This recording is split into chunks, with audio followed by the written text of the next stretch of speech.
ചിരിയുടെ തമ്പുരാക്കന്മാർ ചിരിയുടെ പെരുമഴയുമായി എത്തുന്നു. ഫൺ ബേബി ഫൺ ശനി ഞായർ ദിവസങ്ങളിൽ രാത്രി 8 മണിക്ക് നമ്മുടെ സൂര്യ ടിവിയിൽ. നീ പെട്ടെന്ന് വാ, എന്നിട്ട് നമുക്ക് പ്ലാൻ ചെയ്യാം. ഞാൻ ഉടനെ എത്താൻ ഡാഡി. ഓക്കെ. ചില സമയത്ത് മമ്മി വലിയ സീരിയസ് ആയിരിക്കും. ബിസിനസ് കാര്യങ്ങളിൽ തലയിടാറില്ല. പക്ഷേ എന്തെങ്കിലും ഒരു സജഷൻ പറഞ്ഞാൽ അത് പെർഫെക്റ്റ് ആയിരിക്കും.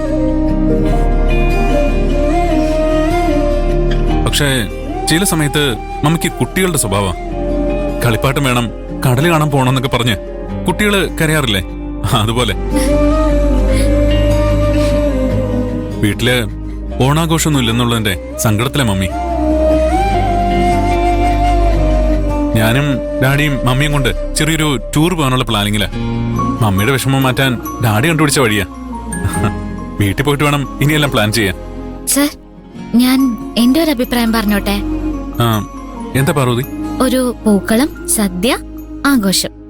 ആ സന്തോഷമൊന്നും ടൂറ് പോയാൽ കിട്ടില്ല കൈലാഷ് സർ.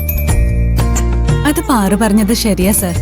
ഓണക്കോടി കൊടുക്കുക, പൂക്കളെ ഒരുക്കുക, ഊഞ്ഞാലാടുക, അതൊക്കെ തരുന്ന സന്തോഷം പറഞ്ഞറിയിക്കാൻ പറ്റില്ല സർ.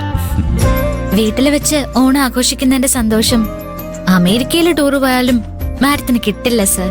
അതിന് വീട്ടില് കുറെ ആൾക്കാർ വേണം, പ്രത്യേകിച്ച് നിങ്ങളെ പോലുള്ള പെൺകുട്ടികൾ. പൂക്കളോടാനും ഓണസദ്യ ഒരുക്കാനൊക്കെ എനിക്ക് കഴിയോ? വീട്ടില് പെൺകുട്ടികളില്ലാത്തല്ലേ സാറിന്റെ പ്രശ്നം? അത് നമുക്ക് പരിഹരിക്കാം. എങ്ങനെ? സാർ വണ്ടി എടുക്ക്, പറയാം.